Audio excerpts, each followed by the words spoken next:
Eliza lived in a small, quiet corner of the Arizona desert with her two grandchildren, Sarah and Thomas. Their home was simple, made from old wood and clay bricks that had been baked under the relentless sun for years. It wasn't much, but it was theirs, a place where laughter once echoed and life felt safe. Eliza's days were filled with tending to their tiny vegetable garden, weaving baskets from dried reeds, and telling stories to Sarah and Thomas about the land they called home. She often spoke of how her ancestors had walked these same sands, long before settlers came, building lives out of nothing more than grit and determination. The children loved hearing those tales almost as much as they loved helping her in the garden. Sarah, the older of the two, had inherited her grandmother's patience and gentle hands, while Thomas, though only 8, was full of curiosity and energy. Together they made a team, working side by side to keep their little world turning. They traded woven baskets and fresh vegetables with nearby settlers, exchanging goods for things they couldn't grow or make themselves. Life wasn't easy, but it was peaceful, or so they thought. Unbeknownst to them, trouble had been brewing among the settlers. Arguments over land ownership had grown louder and uglier as more people moved into the area, each claiming rights to patches of earth that had belonged to no one just decades before. Some settlers looked at Eliza's family with suspicion, seeing them as outsiders despite the fact that her family had lived there far longer than anyone else around. Whispers turned into accusations, and soon, resentment simmered beneath the surface like hot lava waiting to erupt.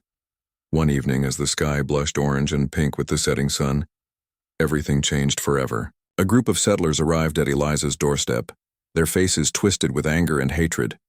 Torches lit up the dusk, casting flickering shadows across the walls of the modest house. Eliza opened the door cautiously, her heart pounding as she saw the mob standing before her. One man stepped forward, his voice sharp and cold. "You don't belong here," he spat. "This is our land now."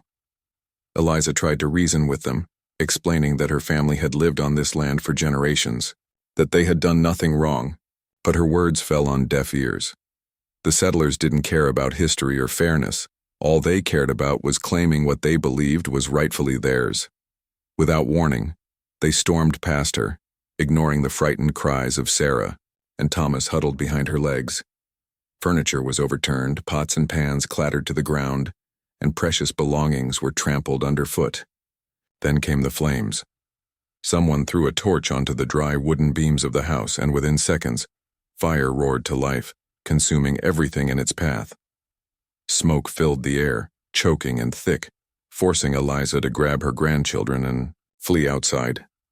Behind them, their home collapsed into ashes, taking with it every memory, every possession, every shred of security they had ever known. The settlers stood watching, their expressions unreadable, until finally, one of them pointed toward the endless desert beyond.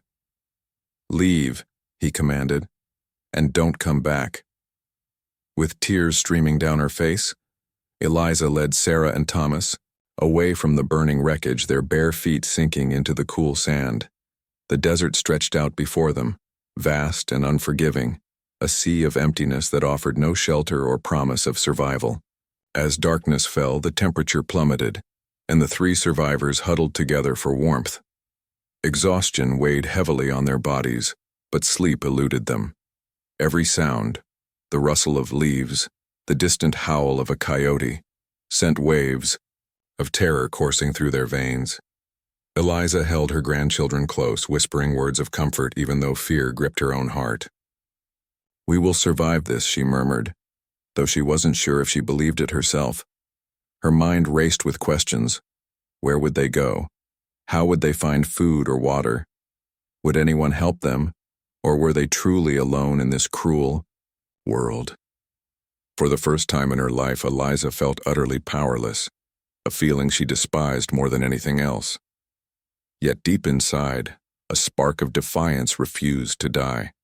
She thought of her parents and grandparents, who had faced hardships unimaginable, yet never gave up. If they could endure, so could she, and so could Sarah and Thomas. With that thought, Eliza tightened her grip on her grandchildren and gazed up at the star-filled sky. Somewhere out there, hidden among the dunes and rocks, lay the possibility of salvation. All they had to do was keep moving, keep hoping, and maybe, just maybe, they would find it. As dawn broke over the horizon, painting the desert in hues of gold and crimson, Eliza rose to her feet, her body stiff and aching but determined. She woke Sarah and Thomas gently, urging them to stand despite their exhaustion. "Come on, my loves," she said softly. "We have a long journey ahead of us." Hand in hand, the trio set off into the unknown, leaving behind the charred remains of their old life. Each step was painful, each breath labored, but they pressed on, driven by the faint hope that somewhere in this desolate expanse, kindness still existed. Hours passed, and the sun climbed higher, beating down on them relentlessly. Thirst clawed at their throats and hunger gnawed at their stomachs, but Eliza refused to let despair take hold. Instead, she distracted the children with stories, tales of brave warriors, clever animals, and magical lands where good always triumphed over evil. Sarah listened intently, clinging to every word as if it might shield her from reality, while Thomas occasionally asked questions, his innocence shining through despite their dire circumstances. By midday, the heat became unbearable, and they sought refuge beneath the sparse shade of a mesquite tree. Eliza used her shawl to shield the children from the sun, fanning them with whatever scraps of fabric she could find. As they rested, she scanned the horizon, searching for any sign of life, a bird, a plant, anything that might lead them to water. Her eyes caught movement in the distance, but when she squinted, it disappeared, leaving her unsure if it had been real or merely a trick of the light. Despite the odds stacked against them, Eliza refused to give up. She reminded herself that survival wasn't just about physical strength. It was about spirit, resilience, and faith. And so, with renewed determination, she coaxed Sarah and Thomas back to their feet and continued walking, step by agonizing step, toward whatever destiny awaited them in the unforgiving desert. Little did they know, their journey was far from over, and salvation might be closer than they dared to dream. The second day in the desert was harder than the first. Eliza's legs felt like they were made of stone, and every step sent sharp pains shooting through her feet. The soles of her worn shoes had torn apart hours ago, leaving her barefoot on the scorching sand. Sarah and Thomas walked beside her, their faces pale and streaked with dirt. Their lips were cracked, and their eyes sunken from lack of water. Despite their exhaustion, they clung to each other, drawing strength from the bond they shared. Eliza tried to keep their spirits up by pointing out small wonders along the way, a cluster of wildflowers blooming defiantly in the barren landscape, a lizard darting across their path, or the faint sound of wind whistling through the rocks. But even she struggled to stay hopeful as the hours dragged on without finding water or shade. The desert seemed endless, stretching farther than the eye could see, its golden sands shimmering under the blazing sun like an ocean frozen in time. At one point, Thomas stumbled and fell to his knees, too weak to get back up. "I can't go anymore," he whispered, tears streaming down his face. Eliza knelt beside him, brushing the hair from his forehead. Her heart broke at the sight of his frail body, but she knew giving up wasn't an option. She cupped his chin, gently, forcing him to look into her eyes. "You are stronger than you think, my boy," she said firmly. "We will make it. Together." Sarah helped her lift Thomas to his feet, and together they pressed onward. Eliza began humming an old song her mother used to sing, a soft, soothing melody that carried them through moments of despair. It wasn't much, but it reminded them of home, of better times, and gave them something to hold on to when the world around them felt cruel and indifferent. As the sun dipped lower in the sky, casting long shadows across the dunes, Eliza noticed something unusual ahead. A dark shape loomed in the distance, barely visible against the horizon. At first she thought it might be another mirage, her tired mind playing tricks on her, but as they drew closer, she realized it was real. It was a rocky outcrop, jagged and uneven, rising like a giant's hand from the flat expanse of sand. Hope flickered inside her chest. Perhaps there would be shelter there, or maybe even water hidden among the rocks. When they finally reached the base of the outcrop, Eliza spotted a narrow crevice between two boulders. She guided the children inside, shielding them from the biting wind that had begun to pick up as night approached. The space was cramped but offered some protection from the elements. For the first time in days, they had a place to rest that didn't leave them exposed to the harshness of the desert. Exhausted, Sarah and Thomas curled up together, their breathing slow and steady as sleep overtook them. Eliza stayed awake, keeping watch over her grandchildren. Her thoughts wandered to the settlers who had destroyed their home. Why had they done such a thing? What had driven them to act with such cruelty? She couldn't understand it, no matter how hard she tried. All she knew was that hatred like that left scars deeper than any physical wound. As she stared out into the darkness, she vowed never to let bitterness take root in her own heart. If they survived this ordeal, she would teach Sarah and Thomas about forgiveness, about choosing love over anger. That, she decided, was the only way to truly heal. Hours later, just as dawn began to break, Eliza heard a strange noise outside the crevice. It was faint, almost imperceptible, but unmistakably alive. A soft rustling followed by the sound of footsteps crunching on gravel. Her pulse quickened. Was it another settler? Or perhaps an animal drawn to the scent of humans? Carefully, she reached for a sharp rock she had picked up earlier, gripping it tightly in case she needed to defend herself and the children. Peering cautiously around the edge of the boulder, Eliza froze. Standing a few yards away was a figure silhouetted against the rising sun. At first glance, it looked human, but its clothing was unlike anything she had seen before. Loose-fitting garments adorned with intricate patterns, and a wide-brimmed hat shading its face. Behind the figure stood several others, similarly dressed, carrying bundles and tools slung over their shoulders. They moved quietly, deliberately, scanning the area as if searching for something or someone. Eliza's breath caught in her throat. Could these strangers be friendly? Or were they another threat lurking in the vast wilderness? Before she could decide what to do, one of the figures turned toward the crevice, spotting her instantly. For a moment, they simply stared at each other, neither moving nor speaking. Then, slowly, the stranger raised a hand in greeting, palm open in a gesture of peace. Relief washed over Eliza, though she remained cautious. She stepped out from behind the boulder, holding the sharp rock loosely at her side.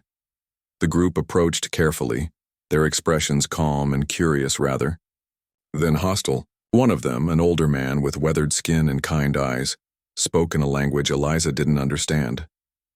His tone was gentle, reassuring, and after a moment, he switched to broken English. "Who are you?" he asked, gesturing toward her, and the children still sleeping inside the crevice. Eliza hesitated, unsure whether to trust them, but desperation outweighed caution. "My name is Eliza," she replied softly. "This is Sarah and Thomas. We lost our home." Her voice cracked as she spoke, and she quickly wiped away a tear that threatened to fall. The man nodded solemnly, as if he understood all too well the pain behind her words. He signaled to the others, and one of them handed him a leather pouch. Opening it, he poured water into a small wooden cup and held it out to Eliza. She stared at it, afraid it might be a trick, but the man's smile was genuine, his eyes filled with compassion. Slowly, she accepted the cup and drank deeply, savoring the cool liquid as it trickled down her parched throat. Once she had quenched her thirst, Eliza woke Sarah and Thomas, who blinked groggily in the morning light. When they saw the strangers, fear flashed across their faces, but Eliza reassured them. "It's okay," she whispered. "They're here to help us." The children watched warily as the group distributed food, dried meat and pieces of flatbread, and offered more water. For the first time in days, their stomachs felt full and their bodies began to recover from the toll of dehydration and hunger. As the morning wore on, the strangers introduced themselves using simple gestures and words.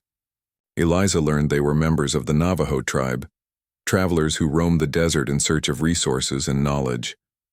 They explained, through a mixture of broken English and pantomime, that they had been tracking signs of life in the area and had stumbled upon the family's trail. Gratitude overwhelmed Eliza, and she bowed her head in thanks, unable to find words to express how much their kindness meant. The Navajo invited Eliza and her grandchildren to join them at their temporary camp, which lay just beyond the rocky outcrop. Though hesitant at first, Eliza agreed, knowing they couldn't survive much longer on their own.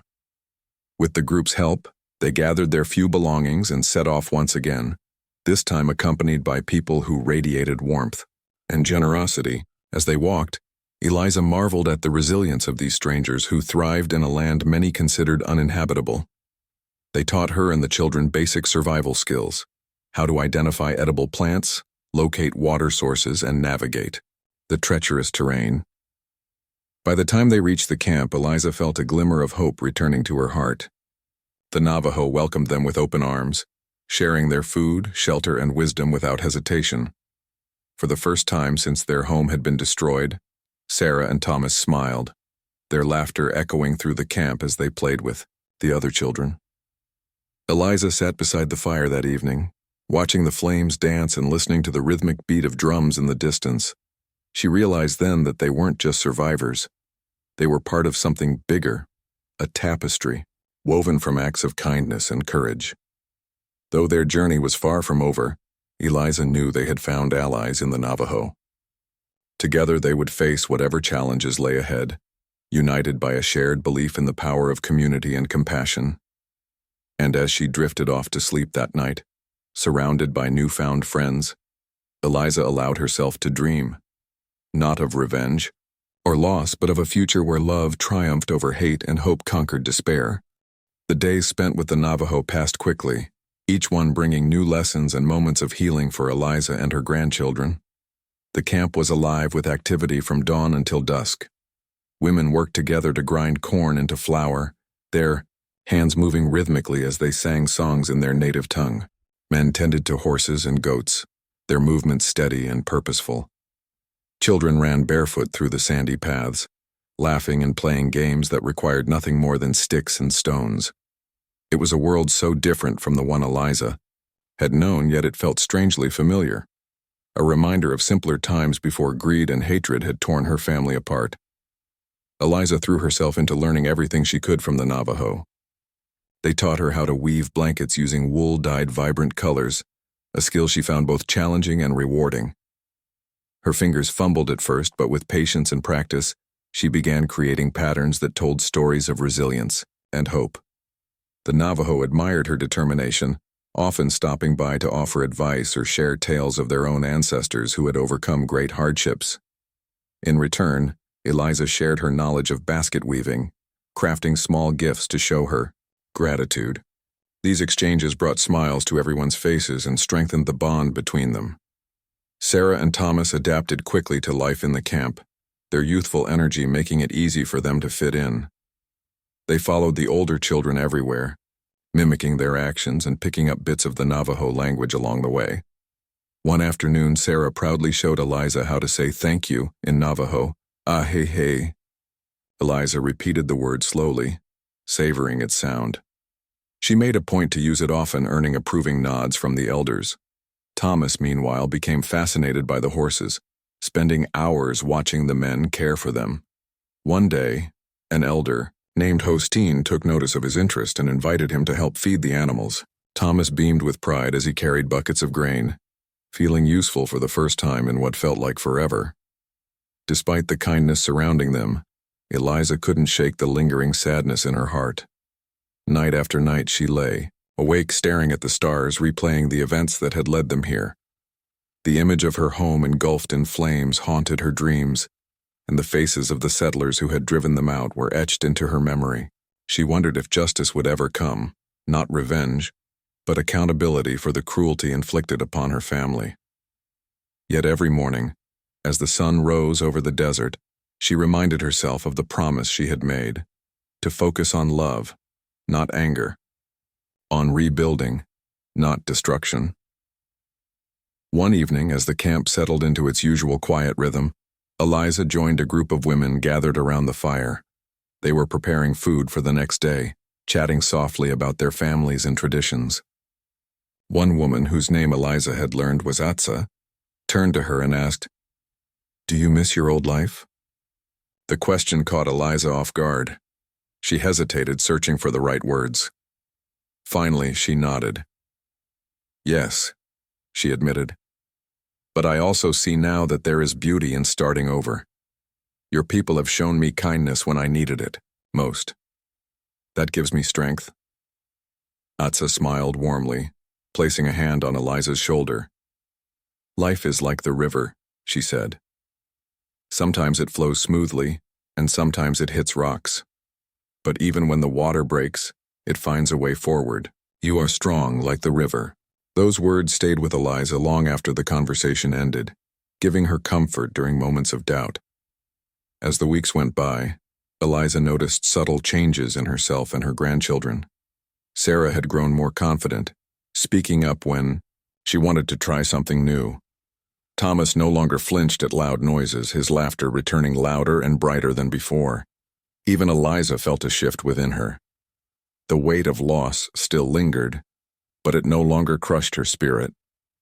Instead, it fueled her determination to create a better future for her family. Then one day a rider arrived at the camp, his horse lathered with sweat. He spoke urgently with the elders, gesturing wildly as he delivered his message. Curious, Eliza approached cautiously, catching snippets of their conversation. From what she understood, news of her family's plight had reached sympathetic settlers, living farther north. These settlers, appalled by the injustice done to Eliza and her grandchildren, had banded together to advocate for their rights. Some even offered land and resources to help them rebuild their lives. The news spread quickly through the camp, sparking excitement and debate. While many were thrilled at the prospect of justice, others urged caution. Not all settlers could be trusted, they warned, and aligning too closely with outsiders might bring trouble. Eliza listened carefully, weighing the pros and cons. She knew accepting help from settlers carried risks, but she also recognized an opportunity to reclaim some semblance of stability for her family. After much deliberation, Eliza decided to meet with the settlers who had reached out. Accompanied by 2 Navajo guides, she traveled to a nearby settlement where representatives awaited her arrival. The meeting took place under a large canvas tent, the air thick with tension. On one side sat the settlers, dressed in practical clothing and armed with papers detailing their proposal. On the other side stood Eliza, flanked by her Navajo companions, her posture tall and dignified despite the nerves bubbling inside her. The settlers explained their plan. They would provide Eliza and her grandchildren with a plot of land near the edge of the reservation, close enough to maintain ties with the Navajo while remaining accessible to other settlers. They promised supplies to build a new home, seeds to plant crops, and protection against further threats. In exchange, they asked only for cooperation and goodwill, hoping to foster unity between communities that had long been divided. Eliza listened intently, asking questions and seeking clarification whenever something seemed unclear. When the discussion concluded, she thanked the settlers for their generosity but requested time to think. Returning to the camp, she shared the details with the Navajo elders, seeking their counsel. After hours of thoughtful conversation, they agreed that the offer was fair and worth pursuing, but only if Eliza felt ready to take such a step. That night, Eliza sat alone beneath the stars, reflecting on everything she had endured and everything she hoped to achieve. She thought of her parents who had taught her the value of perseverance. She thought of the Navajo who had shown her the power of compassion. And she thought of Sarah and Thomas, whose futures depended on the choices she made today. Slowly, a sense of clarity washed over her. This wasn't just about rebuilding a home. It was about bridging divides, proving that coexistence was possible even in a world rife with conflict. The next morning, Eliza informed the settlers of her decision. With the Navajo's blessing, she accepted their offer, vowing to honor the trust placed in her. Work began almost immediately, with settlers and Navajo alike pitching in to construct a modest but sturdy house. Together they cleared the land, laid foundations, and raised walls, their combined efforts transforming barren earth into a place of promise. Throughout the process, Eliza marveled at the harmony unfolding before her eyes. Settlers who had once dismissed her family now worked side by side with the Navajo, exchanging skills and stories. Children played together without regard for differences, their laughter echoing across the landscape. It was imperfect, messy even, but it was progress, and that gave Eliza hope. By the time the new home was complete, autumn had painted the desert in hues of gold and crimson. Standing on the porch, Eliza gazed out at the horizon, her heart swelling with gratitude. Beside her, Sarah and Thomas waved enthusiastically as the last of their helpers departed, their faces glowing with pride. For the first time in months, Eliza allowed herself to truly believe in the possibility of a brighter tomorrow. Though scars remained, both visible and invisible, Eliza knew they would fade with time. What mattered most was the lesson she had learned, that even in the darkest moments, light could be found if one dared to look for it. And as she closed the door to their new home that evening, she whispered a prayer of thanks, not just for survival, but for the extraordinary people who had helped her family rise from the ashes. Life in their new home was a delicate balance of old and new, blending the traditions Eliza had grown up with and the lessons she had learned from the Navajo. The house, though modest, stood strong against the desert winds, its wooden beams painted, a warm ochre that matched the surrounding sands. A small garden flourished in the backyard, thanks to the seeds provided by the settlers and the farming techniques taught by the Navajo. Cornstalks swayed gently in the breeze, their green leaves catching the sunlight while rows of squash and beans stretched out like patches of hope.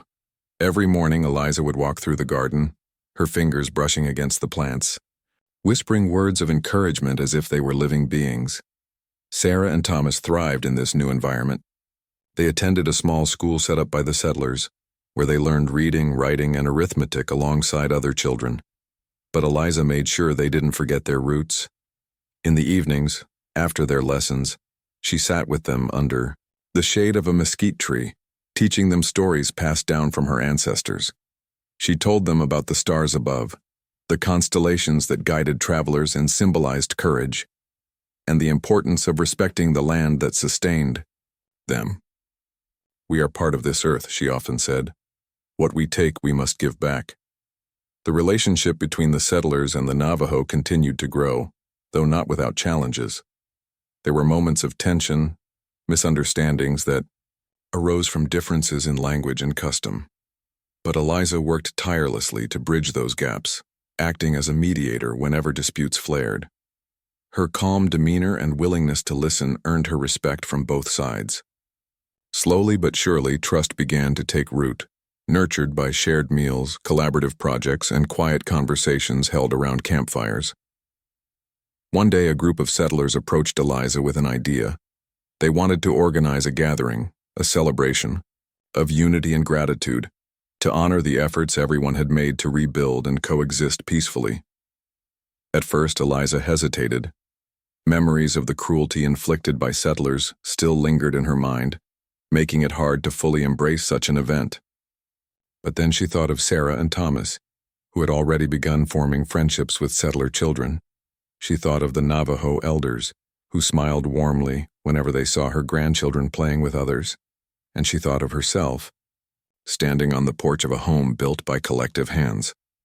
How could she deny the progress they had all achieved?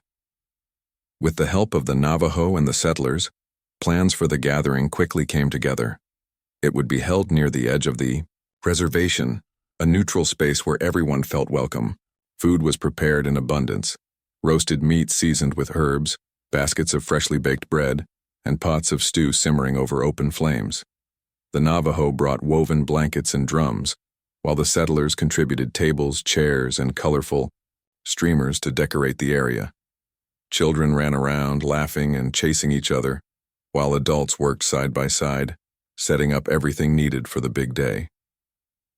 On the morning of the gathering, the air buzzed with excitement. Eliza woke early, dressed in a simple yet elegant dress she had sewn herself. Around her neck hung a necklace gifted to her by Atsa, the Navajo woman who had become a close friend. Made from turquoise beads and silver charms, it symbolized friendship and resilience. Sarah and Thomas helped her carry baskets of food to the site, their faces glowing with anticipation. As they arrived, they found the place already filled with people, settlers, Navajo, and even a few travelers who had heard about the event and decided to join. The celebration began with a prayer led by one of the Navajo elders. His voice was deep and resonant, carrying across the crowd as he thanked the spirits for bringing them together. Then came the music, drums beating in steady rhythms, flutes playing melodies that seemed to rise and fall like the desert winds. People clapped and danced, their movements fluid and joyful. Even those unfamiliar with the traditional dances joined in, their laughter mingling with the sounds of celebration. Eliza watched it all unfold with tears in her eyes. She saw Sarah spinning in circles with a group of girls, her braids flying, behind her. She saw Thomas sitting cross-legged on the ground, mesmerized by a Navajo elder showing him how to carve shapes into wood. She saw settlers and Navajo sharing plates of food, exchanging smiles and stories. For the first time in years, she felt a sense of belonging, not just to a place, but to a community. As the sun dipped below the horizon, casting the desert in hues of orange and purple, a young settler boy stepped forward holding a guitar. He strummed a few chords, then began singing a song about hope and healing. Others joined in, their voices blending harmoniously. Eliza closed her eyes, letting the music wash over her. It reminded her of the nights spent huddled with her grandchildren, in the desert, humming songs to keep fear at bay. Only now there was no fear, only warmth and connection. When the song ended, the boy handed the guitar to Eliza. Startled, she shook her head, gesturing that she didn't know how to play. But the crowd urged her on, their cheers filling the evening air. Taking a deep breath, she accepted the instrument and began to sing instead, a lullaby her mother used to sing when she was a child. Her voice was soft but clear, carrying across the gathering like a gentle breeze. One by one, others joined in, their voices weaving together like threads in a tapestry. By the end, the entire crowd was singing, united by a single melody. Afterward, as people began packing up and heading home, Eliza lingered behind, gazing at the stars above. The night was cool, the kind of weather that made you feel alive and grateful for every breath. A hand touched her shoulder lightly, and she turned to see Atsa standing beside her. "You did well," Atsa said simply, her tone filled with pride. Eliza smiled, nodding in agreement. "We all did," she replied. "This is what it means to start over, not forgetting the past, but finding a way to move forward together." Days turned into weeks, and life settled into a comfortable rhythm. Eliza continued working in her garden, her baskets growing larger and more intricate with each passing week. Sarah and Thomas excelled in school, their confidence bolstered by the support of their diverse community. Settlers and Navajo alike visited regularly, bringing gifts or offering assistance whenever needed. It wasn't perfect. There were still disagreements, still moments of uncertainty. But it was enough. Enough to prove that coexistence was possible, that kindness could outweigh hatred. One afternoon, as Eliza sat weaving a basket, a rider appeared on the horizon. It was Hosteen, the Navajo elder who had befriended Thomas months earlier. He dismounted his horse and approached her, his expression serious. "There is news," he said, handing her a folded piece of paper. Eliza opened it carefully, her eyes scanning the words written inside. It was a letter from distant relatives inviting her family to visit them in another part of the country. They had heard about her ordeal and wanted to offer their support. Eliza read the letter twice, her heart torn between gratitude and hesitation. Leaving the desert meant leaving behind the life they had worked so hard to build. Yet visiting her relatives might provide an opportunity to strengthen ties and share the lessons she had learned. After much thought, she decided to accept the invitation, but only temporarily. This place, this patch of earth surrounded by red rocks and golden sands, was home now. Nothing could change that. When she told Sarah and Thomas about the trip, their eyes lit up with excitement. Will we ride horses? Thomas asked eagerly. And will there be rivers? Sarah chimed in, imagining cool water flowing freely. Eliza laughed, pulling them into a tight hug. We'll see, she promised. But remember, wherever we go, we carry our home with us in our hearts. As they prepared for the journey, Eliza reflected on how far they had come. From the ashes of their old life to the foundation of something new, they had faced unimaginable hardships and emerged stronger. The desert had tested them, but it had also given them gifts, friendships forged in fire, resilience born of necessity, and a future built on hope. And as they packed their belongings and said goodbye to their friends, Eliza knew that no matter where life took them next, they would always carry the spirit of the desert within them. The journey to visit Eliza's relatives took several days, each one filled with new sights and experiences that left Sarah and Thomas wide-eyed with wonder. They traveled by wagon, accompanied by a small group of settlers who had offered to escort them part way. The road wound through valleys dotted with wildflowers and climbed steep hills, where the wind carried the scent of pine trees. For the first time in their young lives, Sarah and Thomas saw rivers, wide, sparkling ribbons of water that shimmered under the sun. They begged Eliza to let them dip their toes in, and she laughed, helping them roll up their pant legs before wading into the cool current. Eliza herself felt a mix of emotions as they traveled. On one hand, she was grateful for the adventure and the chance to reconnect with family she hadn't seen in years.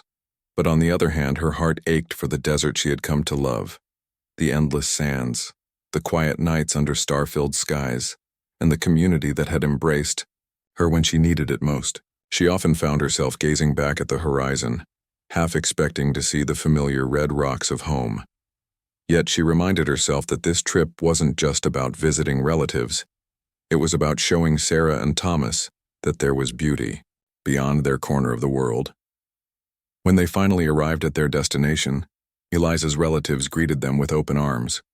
The house was large and welcoming, its walls adorned with photographs and handmade crafts.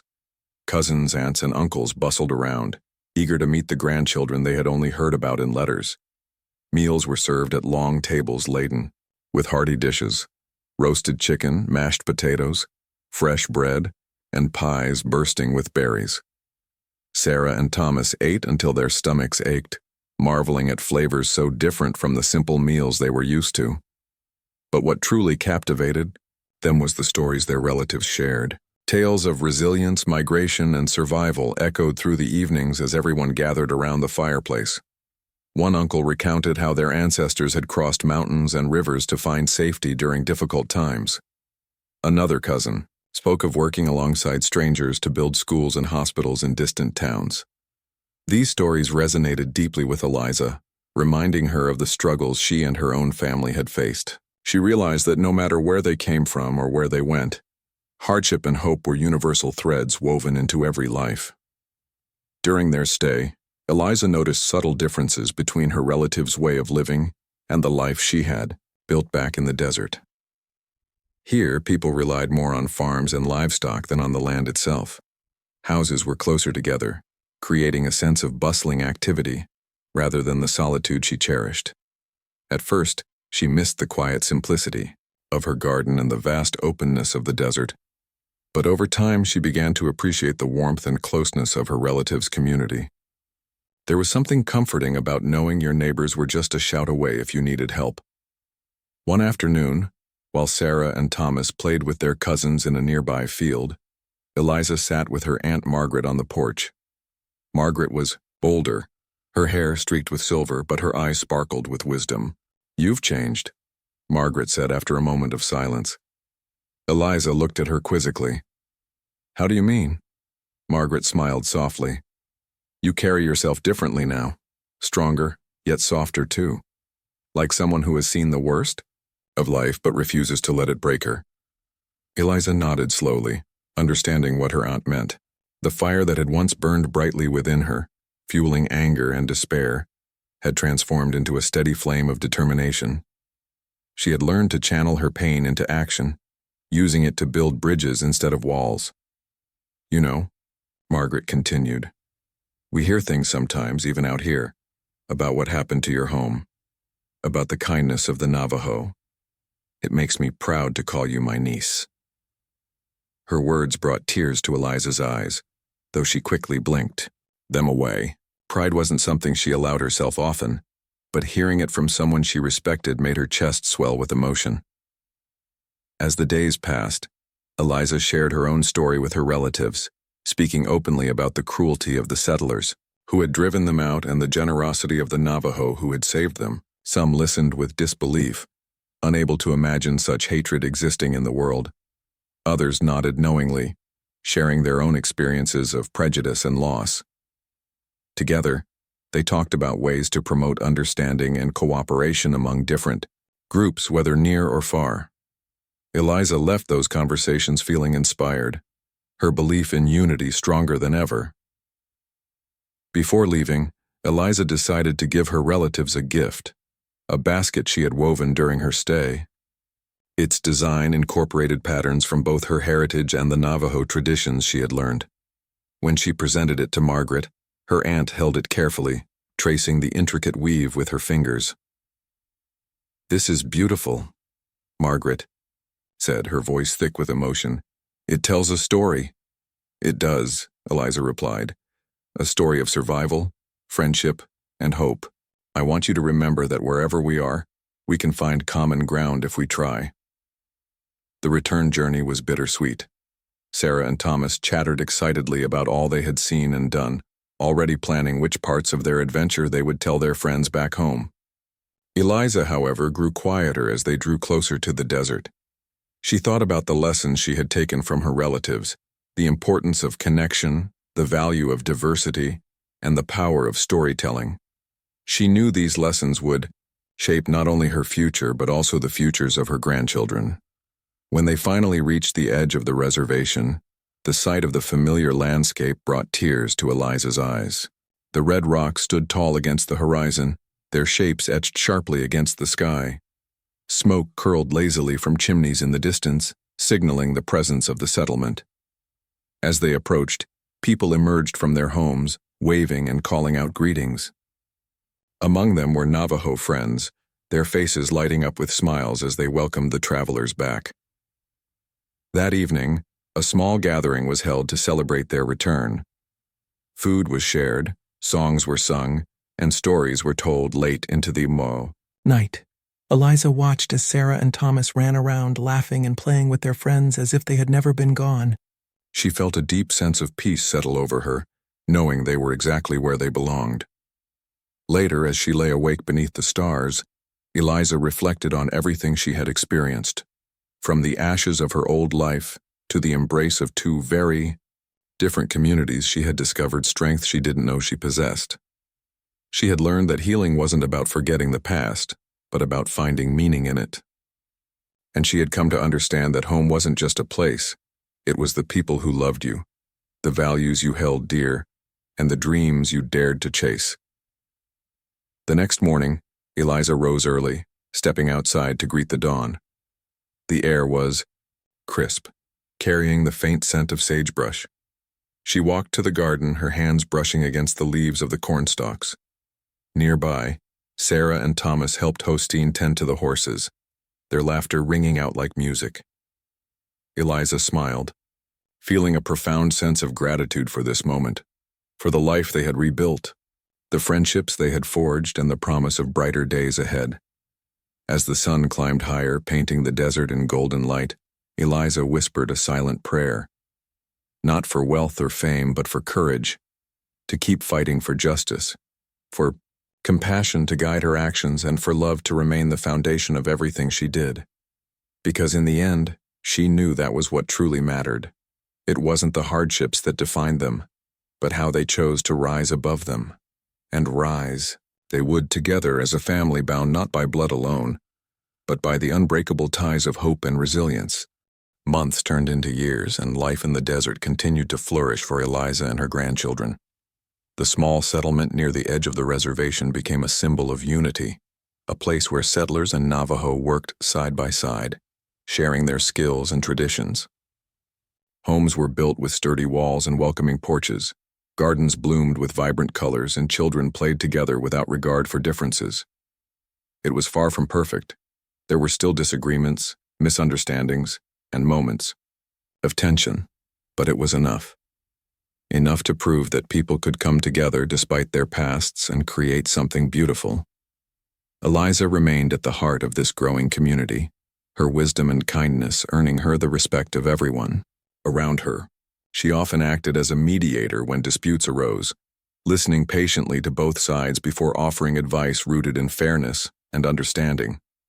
Her ability to see beyond anger or fear made her a trusted figure, someone who could bridge divides and remind others of their shared humanity. But more than anything, she led by example, showing through her actions what it meant to live with compassion and resilience. Sarah and Thomas grew into strong, thoughtful young adults under her guidance. Sarah developed a passion for teaching, inspired by the lessons she had learned from both her grandmother and the Navajo elders. She began working with younger children, helping them read and write while also passing on stories of their ancestors. Her classroom was simple, a shaded area beneath a cluster of trees, but it was filled with laughter and curiosity. Thomas, meanwhile, found his calling among the animals. He spent hours caring for horses, goats, and sheep, learning everything he could about their habits and needs. His bond with Hostine deepened over time, and together they explored the desert, discovering hidden springs and ancient petroglyphs carved into rock faces. As the years passed, Eliza noticed subtle changes in herself too. Her hair had turned completely silver, and her hands bore the marks of countless hours spent weaving baskets and tending to the garden. Yet her spirit remained as fierce as ever, fueled by a quiet determination to leave the world better than she had found it. Every morning she rose with the sun, sipping tea brewed from desert herbs and watching the light spread across the sands. She felt a deep sense of gratitude, not just for surviving the hardships of her past, but for finding purpose in the present. One day a letter arrived from distant relatives, inviting Eliza and her grandchildren to another gathering. This time, it was to celebrate the opening of a new school, funded by donations from communities across the region. Sarah immediately recognized the opportunity to share her teaching methods, while Thomas saw a chance to learn more about sustainable farming practices. Eliza hesitated briefly, remembering how difficult travel could be, but ultimately agreed. The journey would be long, but the prospect of connecting with others and spreading the values they held dear was worth it. The trip took nearly a week, winding through valleys, forests, and plains. Along the way, they met travelers who spoke of challenges faced by their own communities, droughts, crop failures, and conflicts over resources. These conversations stayed with Eliza, reinforcing her belief that cooperation and empathy were essential for survival. When they finally reached the town hosting the celebration, they were greeted by crowds of people eager to exchange ideas and solutions. Tents lined the streets, each one dedicated to a different topic: education, agriculture, healthcare, and environmental conservation. For 3 days, Eliza, Sarah, and Thomas immersed themselves in workshops and discussions. Sarah gave a presentation on storytelling as a tool for learning, demonstrating how myths and legends could teach children valuable lessons about nature, history, and morality. Her audience listened intently, many taking notes and asking questions afterward. Thomas joined a panel on sustainable farming, sharing techniques he had learned from the Navajo, such as rotating crops to preserve soil fertility and using natural materials to build irrigation systems. His practical insights earned him praise from seasoned farmers who promised to implement his suggestions. Eliza, meanwhile, found herself drawn to sessions focused on conflict resolution and community building. She listened to speakers from diverse backgrounds discuss how they had overcome divisions within their own groups, whether based on race, religion, or politics. Their stories resonated deeply with her, reminding her of the work she had done back home. During one particularly moving session, she stood up and shared her own experience: the loss of her home, the kindness of the Navajo, and the efforts she had made to foster unity among settlers and Native Americans. Her words brought tears too, some eyes and applause from others, inspiring many to seek similar paths of reconciliation. By the end of the gathering, Eliza felt a renewed sense of hope. She realized that their little settlement in the desert was part of something much larger, a global movement toward peace and cooperation. Though the road ahead would undoubtedly be challenging, she knew they weren't alone. There were others, like them, scattered across the world, working tirelessly to heal wounds and build bridges. When they returned home, Eliza gathered the community together to share what they had learned. Under the stars, with a fire crackling in the center, she recounted the stories of resilience and innovation she had encountered. She encouraged everyone to think creatively about solving problems and to reach out to neighboring communities for support. "We are stronger when we stand together," she said, her voice steady and clear. "And we have so much to offer, not just to each other, but to the wider world." Inspired by her words, the settlement launched several initiatives aimed at fostering collaboration. A monthly market was established, where settlers and Navajo could trade goods and showcase their crafts. A joint committee was formed to address issues like water management and land use, ensuring decisions benefited everyone equally.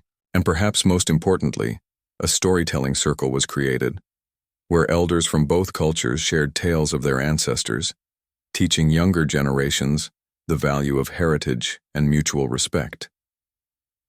Years later, when Eliza finally passed away, surrounded by her grandchildren and loved ones, the entire community mourned her loss. But even in death, her legacy lived on. The settlement she had helped build thrived, becoming a model for other regions struggling with division and inequality. People spoke of her courage, her wisdom, and her unwavering belief in the power of love to overcome hatred. And though the desert remained harsh and unforgiving, it also stood as a testament to the strength of those who called it home.